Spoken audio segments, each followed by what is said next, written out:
আমরা আজকে এক দফার দাবিতে আজকে এখানে হাজির হয়েছি। আমরা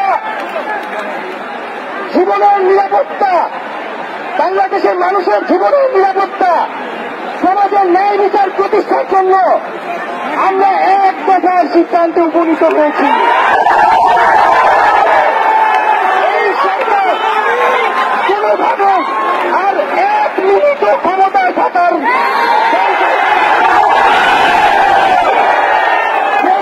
বলেছে গণভবনের দরজা খোলা আছে।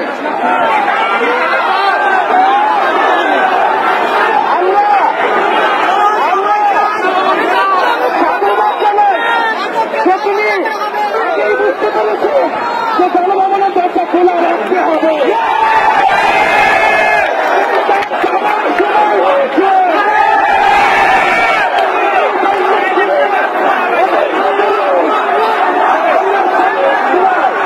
আমরা আপনাকে উৎখাত করার জন্য আসবো। বন্ধুগণ,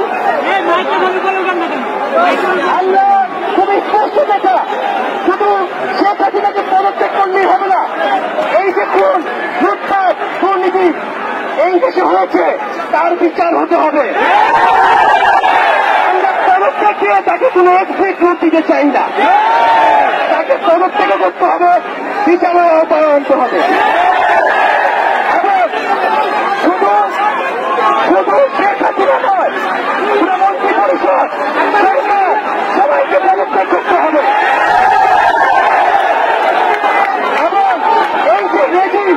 এই যে জাতীয়তাবাদী শাসন ব্যবস্থা, এটাকে বিরোধ করতে হবে।